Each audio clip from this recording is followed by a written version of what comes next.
Hello friends, welcome back to my YouTube channel Shabana education classes में आप सभी का स्वागत है। तो आज की इस वीडियो में हम जानेंगे कि सुरक्षा से क्या अभिप्राय है। भारत की सुरक्षा संबंधी रणनीति के किन्हीं 4 घटकों का उल्लेख कीजिए, अथवा भारत की सुरक्षा रणनीति के किन्हीं 4 घटकों की संक्षिप्त व्याख्या कीजिए। ये प्रश्न एक ही है, पर एग्ज़ाम में दोनों तरीके से पूछा जा सकता है। तो चलिए देखते हैं। सुरक्षा का बुनियादी अर्थ है खतरे से आज़ादी। सुरक्षा उस स्थिति को कहा जाता है जहां व्यक्ति खतरों से मुक्त होता है, यानी कि जो हमारी सुरक्षा है उसका अर्थ है खतरे से आज़ादी। और सुरक्षा ऐसी स्थिति को कहा जाता है जहां मनुष्य अपने आप को महफूज समझ सके। भारत की सुरक्षा रणनीति के 4 घटक इस प्रकार हैं। फर्स्ट पॉइंट है हमारा सैन्य क्षमता का सशक्तिकरण। वर्ष 1947 आज़ादी के बाद से भारत ने अपने पड़ोसी देशों के साथ कई बार युद्ध लड़ा है, जिनमें 4 बार पाकिस्तान से तथा 1 बार चीन से युद्ध शामिल है।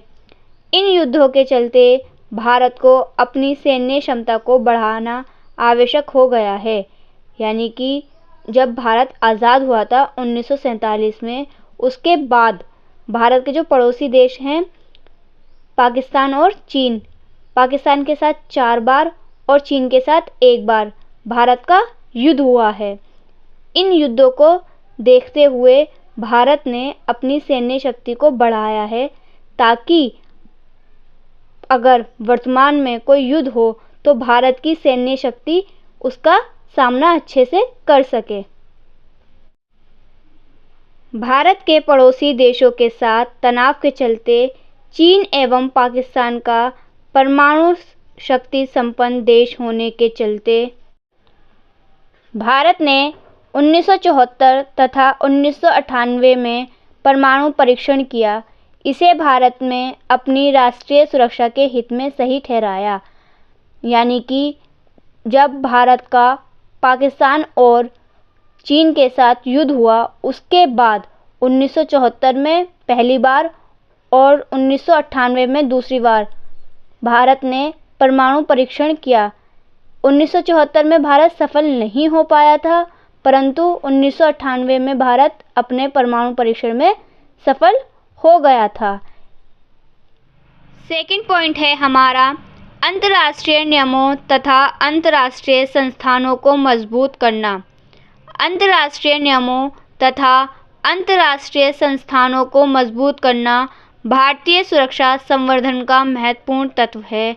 भारत के प्रधानमंत्री नेहरू जी ने औपनिवेशीकरण, निशस्त्रीकरण, एशिया की कृषि प्रधानता तथा संयुक्त राष्ट्र को अंतर्राष्ट्रीय विवादों के हल करने वाले मंच के रूप में अपनी सहमति दी, यानी कि जो भारत के प्रथम प्रधानमंत्री थे पंडित जवाहरलाल नेहरू जी, उन्होंने भारत को औपनिवेशीकरण, निशस्त्रीकरण, एशिया की कृषि प्रधानता तथा यूएन को अंतर्राष्ट्रीय विवादों के हल करने वाले मंच के रूप में अपनी सहमति दे दी थी।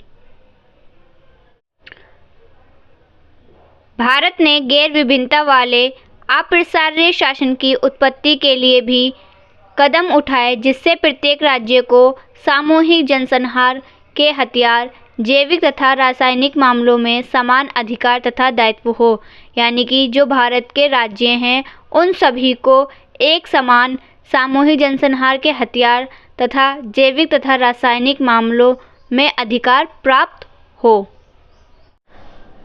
भारत ने एक स्पष्ट तथा न्यायपूर्ण नई अंतर्राष्ट्रीय आर्थिक व्यवस्था की मांग भी की थी।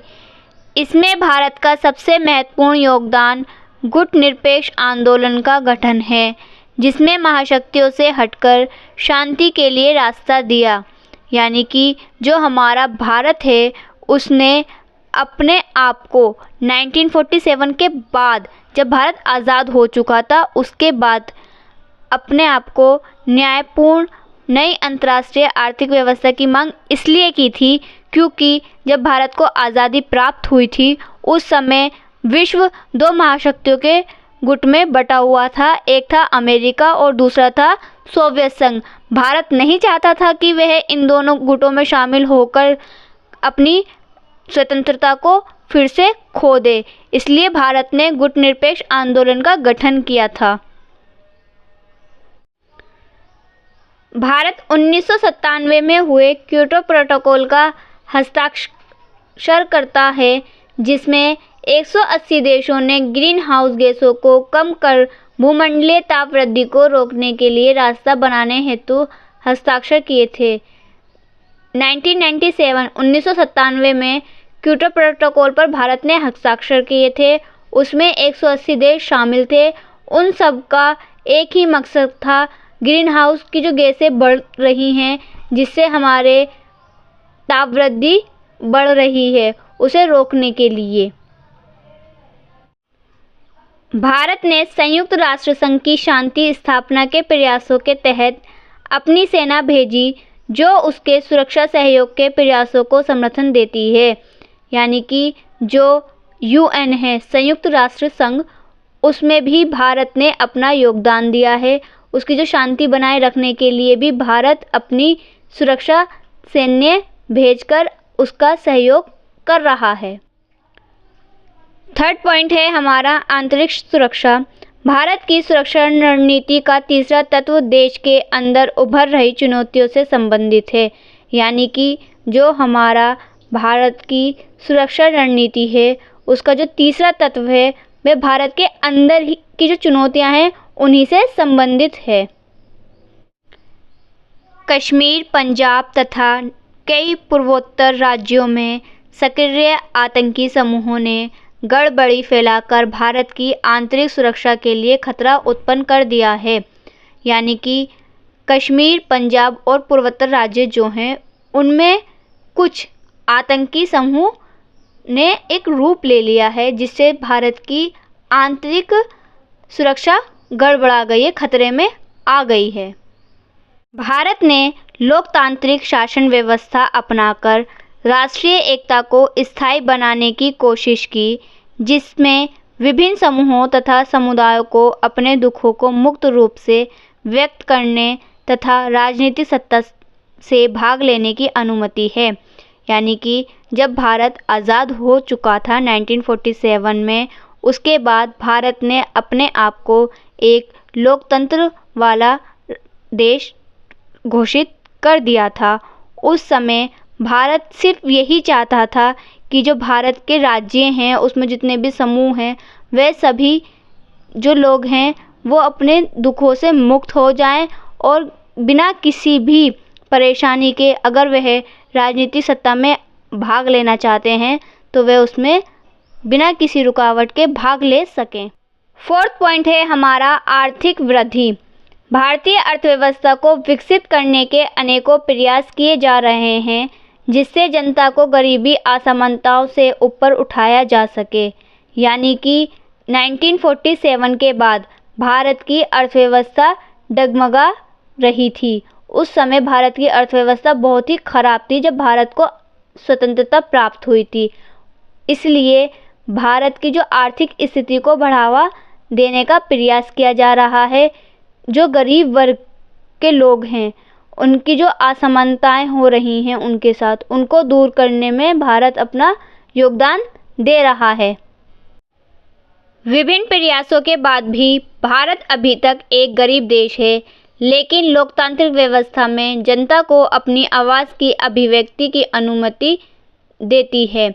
यानी कि जो हमारा भारत है वह एक गरीब देश तो है, परंतु वह उसमें रह रहे गरीब लोगों को अपनी आवाज़ उठाने में मदद कर रहा है ताकि वह अपनी जो आर्थिक स्थिति है उसमें सुधार कर सकें।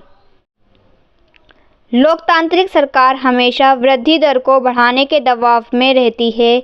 इसीलिए भारत में लोकतंत्र केवल राजनीतिक आदर्श ही नहीं है बल्कि व्यापक सुरक्षा को सुनिश्चित करने का साधन भी है। यानी कि जो हमारा लोकतंत्र सरकार है वह हमारी वृद्धि दर को बढ़ाने में हमारी सहायता करती है। इसीलिए ही भारत का जो लोकतंत्र है वह केवल राजनीतिक आदर्श नहीं बल्कि हमारे लिए व्यापक सुरक्षा को सुनिश्चित करने का एक साधन भी है। अगर आपको ये वीडियो अच्छी लगी हो तो प्लीज़ इसे लाइक, शेयर एंड कमेंट करें और ऐसे ही मोस्ट इम्पोर्टेंट टॉपिक्स को जानने के लिए मेरे चैनल को सब्सक्राइब करें। Thank you for watching this video.